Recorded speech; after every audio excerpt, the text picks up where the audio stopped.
Five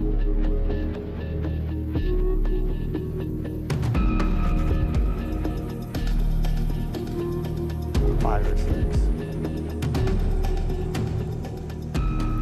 Welcome to this week's episode of 11 Investigates Case Files, in which we take a deeper dive into some of the stories we've aired on WTOL 11 recently. You know, a lot of times we focus on cold cases, maybe wrongful conviction claims, but this week it's going to be a little bit different. We're going to look at this issue of out-of-town investors, something that actually affects a lot more Toledoans.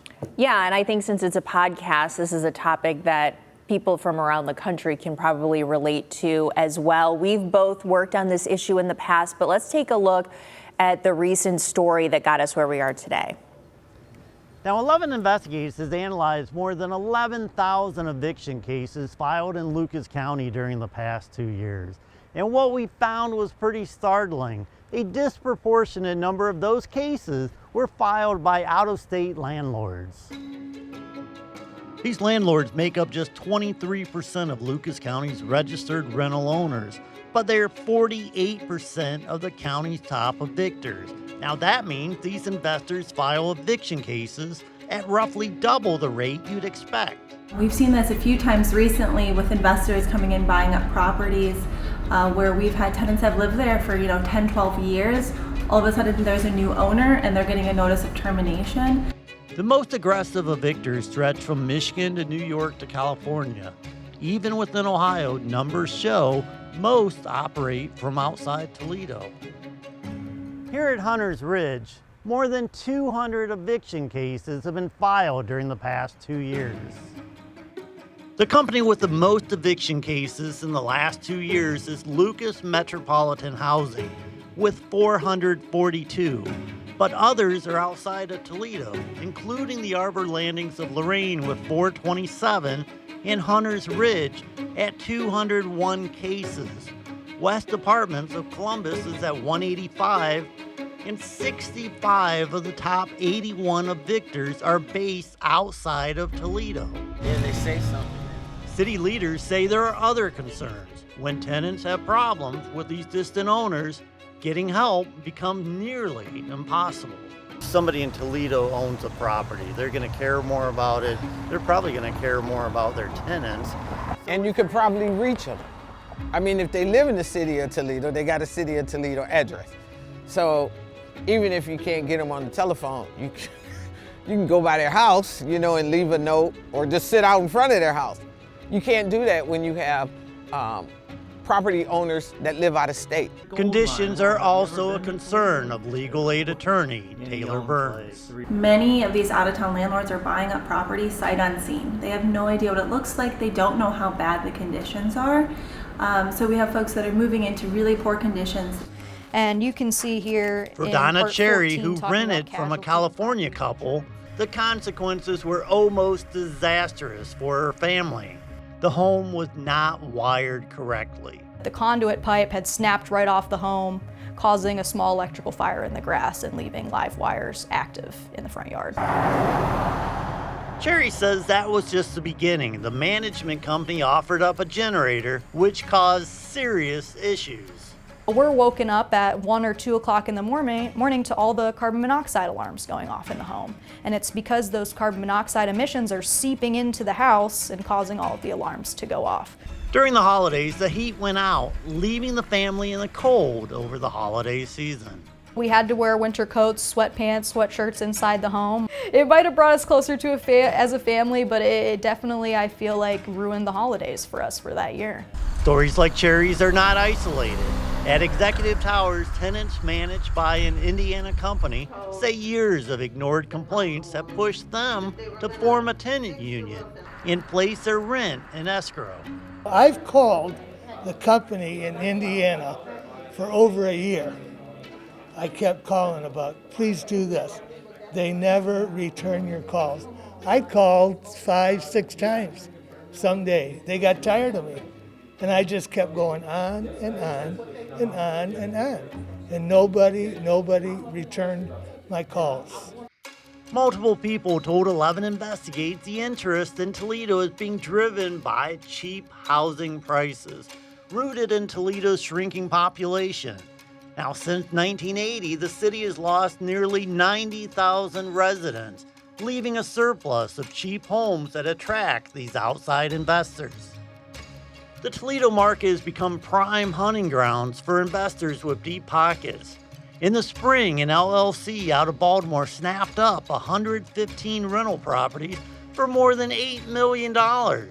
According to Dan Hamill, who teaches at the University of Toledo and studies urban housing markets, these corporations have little patience. And it is absolutely clear that larger owners, more corporate entities, more organized, if you think of it that way, evict more than smaller owners, and they evict faster, much faster than smaller owners.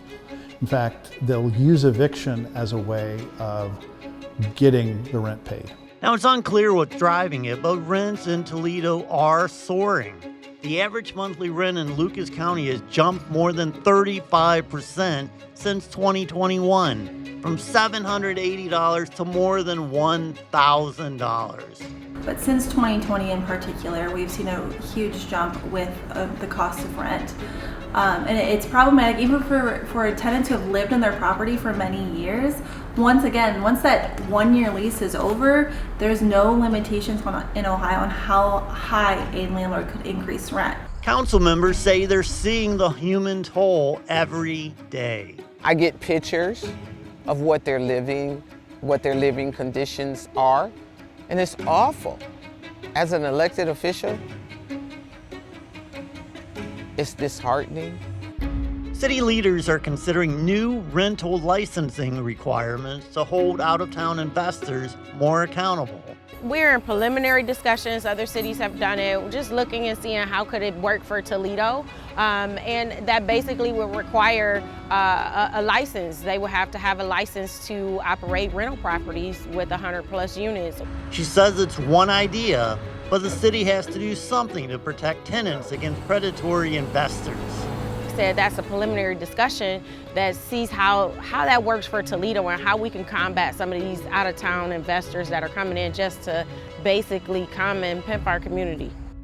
Reporting in Toledo, this is Brian Duggar for 11 Investigates. And Vanice Williams has been, she helped me out a lot, and a lot of the tenants over in some of the apartment complexes, Ashland Manor comes to mind, dealing with these big LLCs. So she's been really on top of it. But, you know, it does, I mean, preliminary, I feel like we should be down this road at this point already, because we've had problems with huge apartment complexes, people living in deplorable conditions where trash is piling up, bed bugs, cockroaches, all kinds of things, not to mention the housing that you're talking about. Yeah, and Vanice has dealt with, like you said, I mean, there's been several different complexes in her district, and you could tell she's a little frustrated dealing with them. And part of her quote there, she said, you know, these outside investors coming in and pimping out It is what it Toledo. is, yeah. Because it is. And, you know, this all started, you know, I did an investigation about a couple months ago when we were looking at, because I had discovered that outside investors were actually coming into Toledo. Mm-hmm. And we're seeing this more and more, and it all started like back in the early spring. The Wall Street Journal did this story talking about how Toledo was a gold mine for real estate investors. And then, you know, right after that, this LLC out of Baltimore, Riparian, you know, they bought 115 properties for $8 million. So we've got all these guys coming into Toledo from out of town. And, you know, in that Wall Street Journal article, they mentioned a guy that's living out in California. He's got 3 or 4 houses in Toledo, and he'd never been in Toledo, and he doesn't ever plan on coming to Toledo. I think it's an interesting question for people when they go to rent, though, because sometimes you would think that going with a bigger company, maybe an LLC, would get you help when you need it quicker from, you know, if you've got a plumbing problem or if you're having problems paying, that they have processes in place to deal with this type of thing versus the chance that you could run into a slumlord that's from Toledo. So it's kind of a which way do you go with it? But we're seeing that, you know, repeatedly, especially on the lower income side of things, it's not necessarily the best to go with one of these bigger companies. Yeah, and most of these big complexes in town, they are owned by people outside of Toledo.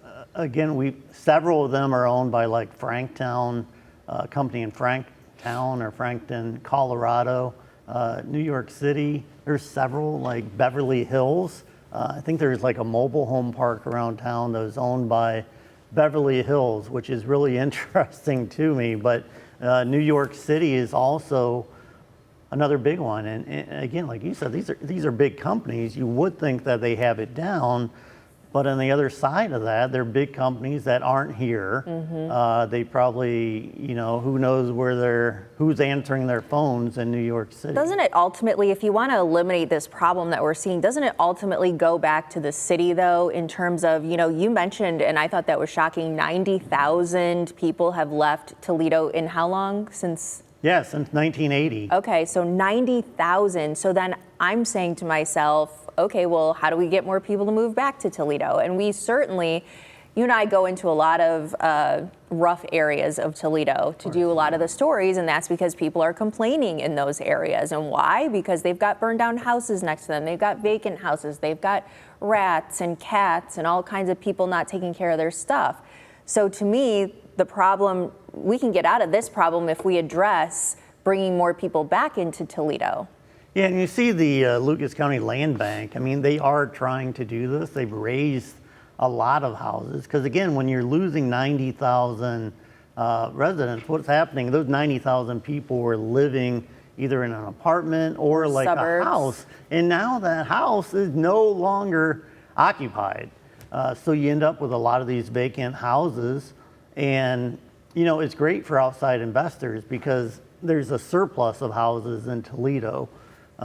So you can get a house for like $14,000, $15,000, $16,000 in Toledo that if you're willing to put $10,000 into it and fix it up. You could have that thing paid off in a year, charging $1,000 a month, as you said. Yeah, interestingly, when we were putting this story together, I mean, we were talking to a county employee who was doing some kind of inspection on a house, and he's like, oh man, I've got a couple of these houses myself. He's like, it's solid gold, man. I said, you buy these things super cheap, and then you can charge pretty high rent. And I think there was a number somewhere that the average price in Toledo housing versus the rent they can charge, that house can be paid off within 6 to 7 years. Then after that, it's nothing but pure profit. So when we're seeing these outside investors come in, one of the things that I'm looking for is, okay, are they coming in and are they, jacking up the rent prices so that people in Toledo can't pay for it? And I actually talked to Taylor Burns, who's a supervising attorney with Legal Aid of Western Ohio. So she deals with a lot of people that end up getting evicted from their homes. And we have a little more about what she said. Let's listen to this interview and then we'll talk about it. The vast majority of evictions are for non-payment of rent. There's other reasons that someone could be facing an eviction. It could be lease violations. Ohio also, as a state, does not require good cause. So a tenant could live in a home through a 1-year lease. At the end of that lease, a landlord can decide they just don't want to rent to that person anymore. They don't have to have a reason. We've seen this a few times recently with investors coming in buying up properties where we've had tenants that have lived there for 10, 12 years. All of a sudden there's a new owner and they're getting a notice of termination, and there's not a good protection for their rights to continue living there. Right, so this is interesting. So you think of Toledo, a lot of mom and pop shops, and it's a family community, and there's some people that live in these homes for 10, 12 years, like she said, and then you have LLCs coming in from out of town, buying up these properties, and maybe that person that they're renting from for 10 to 12 years was somebody in Toledo. They could go down to their house, talk to them, maybe negotiate, say, hey, I had to miss a paycheck at work, can you give me a little grace? But when you get these outside investors, they can't go and talk to them, and these guys are just interested in pure profit. I mean, they're coming into Toledo not to make friends. They're coming into Toledo to make money. And so as she was saying right there, you might be with someone 10, 12 years, but they can come in, they don't want to rent to you anymore. They jump your rent from like $700 to $1,000. And maybe somebody that's living on a fixed income, they can't afford a $300 increase. Right, and we're not suggesting that anybody shouldn't be paying their rent, but there are circumstances like you just mentioned where something may be hiked up for big profit, or there's just no, they just may have come in and completely changed the rules on you, which they can do. Yeah, oh, absolutely. And as she mentioned, there's no cap in Ohio. There's nothing like, well, you can only raise the rent 20%. So, if you're paying $500, they could suddenly charge you $2,000. They could. Legally, they could do that, and there's nothing you can do about it. So yes, there are certainly people that, they're not paying their rent. And again, you have to pay your rent to live somewhere, and if not, you should expect to be kicked out. But, what we're most concerned about is, these outside investors not willing to work with Toledoans, jumping up the rents, without any great reason, but because then that becomes our problem again, because then if these people can't afford their rent because it gets jumped up, then maybe they're living on the streets, or they have to take advantage of social services that, are provided then by taxpayers. So it can be a big community problem. Yeah, no doubt. And more than anything, what we're concerned about is these outsiders not taking care of their properties. Because again, if it's someone locally, and this is not the case all the time, there's certainly bad local landlords, but locally it's like, hey, I own this house, I care about this house. It's in a neighborhood that my grandmother lived in, and I want to make sure this house looks good. The yard work is done. Maybe I'll even come over and mow the yard to make sure it's done, put a fresh coat of paint on the house. But someone living in California, they're not coming by to make sure that this house looks good. A lot of times they get these property management companies, and some of them are good, but some of them we hear just horror stories about. And that kind of creates a middleman where the people, come to a big apartment building and they complain to the property manager, and that person puts them off and puts them off and puts them off. And meanwhile, the LLC changes hands several times. We've seen that happen where a lot of the times people like Van Ness have trouble even figuring out who the current owner is because it's changed hands so many times. Yeah, and Katie Moline, the Lucas County auditor, her and I have had this conversation many times that this is a big concern about the LLC. So the Auditors Association has been pushing the state representatives, and they said, hey, we need to have some more regulations with these LLCs so we all understand who they're selling to. Because over and over, we see LLC just selling to an LLC. Then you try to find that LLC, a contact, you can't get a hold of them. Right, and when Van Ness talks about this licensing, that they're in preliminary discussions, and again, I know that when we had problems over at Covenant House, I think it was, she formed a group that included state lawmakers, local people, and trying to identify exactly what this problem is and get help for this problem. But there should be something where a council person whose district that is, who people call upon, should be able to easily look up and say, okay, this is the owner as of whatever date. Yeah. And communicate with them. Right. And Denise, she kind of came up with this idea. It's kind of been percolating in her head for a little while, but she said other cities like Cincinnati or whatever. But I did ask her to go a little more in depth about the license idea. So this is what she told us.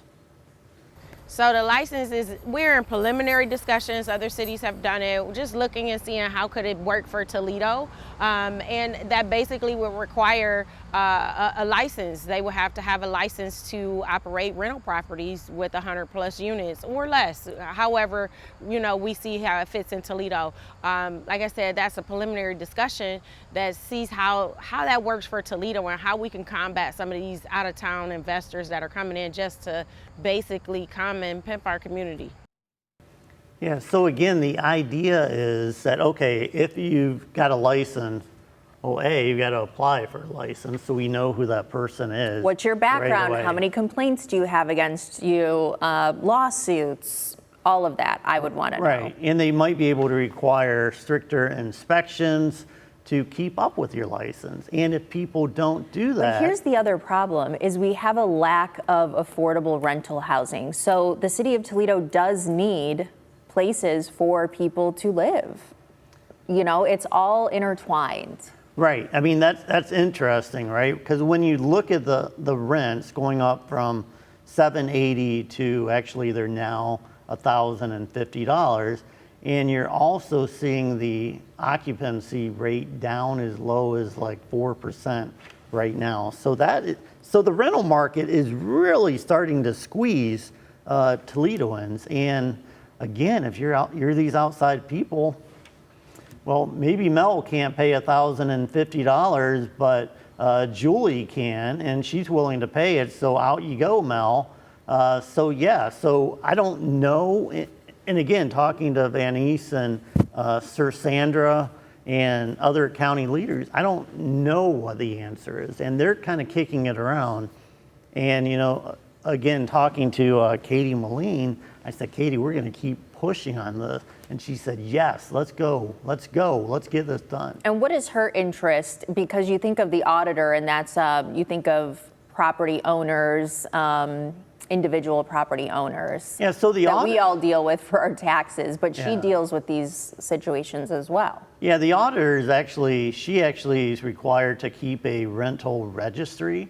So anybody that comes into the city of Toledo and wants to rent out property. Well, she did start that a couple years ago. I didn't know she was required to do that. I thought she just did that, but. Yeah, I may have misspoken. I mean, maybe she's not required, but I know she keeps a rental registry. And so, I mean, she has a big interest in that. Well, so people can know, like, fairly, so people can be treated fairly, I think is why she did it, right? Yeah, I mean, absolutely. And part of the problem she's running into, again, you're supposed to register with the rental registry, but we're seeing some that just aren't registering. But when I put this investigation together, I looked at the rental registry, I looked at the eviction records, and also the Secretary of State, where you could look up some of these LLCs and see where they were based out of. And one other thing I wanted to say about the auditors, you said, why is she involved? Somebody, when putting this story together, somebody also mentioned the idea that, last year, I guess it was the end of 2023, but Lucas County did their sexennial appraisal of all the houses. And what we saw is more than 30% increase in Lucas County, and correspondingly, property taxes went up quite a bit because of that. I mean, we saw cases where people's property taxes went up 50 to 75%. So think about it. If you're an outside investor from California, you buy a house in Toledo, and you're putting your books together, and this is how much I'm going to charge to rent so I can make this much money. Now your property taxes go up 50%. What are your options? Because you're like, I need to make this much money off this house. They pass it on to the renter. They pass it on to the So in our renter. last few minutes here, knowing what you know with the stories that you've done now, what would be your recommendation to people who are in the rental market, who are renting?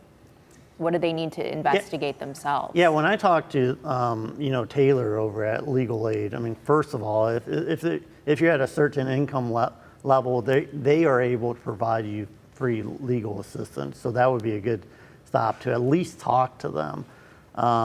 There's things like if your landlord's just not holding up their end of the bargain, and sure, I mean, some of them are raising rent, but they're not taking care of the property. I mean, you hear about mold, you hear about rats, you hear about leaky roofs, water not working, toilets not flushing. So if that happens, they do have the option of putting their rent in escrow, which few people know about, and I don't know all the details. Yeah, but there is a process to that, and you can't just say, "Oh, I'm gonna, not pay you rent." So there Right. is a process to Right. it, a legal process. Absolutely. You can't just say, well, I'm putting it in Right. escrow, I'm not giving you your rent, because then I they think you can have to evict you. notify the landlord Yep. that you're doing this, and here's what needs to be fixed. Like everything has to be in writing, but there is a process Absolutely. to do that. Yeah. And that's where legal aid can help you out. And I am curious to see what happens with the license going forward, because I think that could be a really solid Yeah, we'll idea. continue to watch that. All right, thanks guys. Thanks for watching here on 11 Investigates Case Files. We'll see you next time.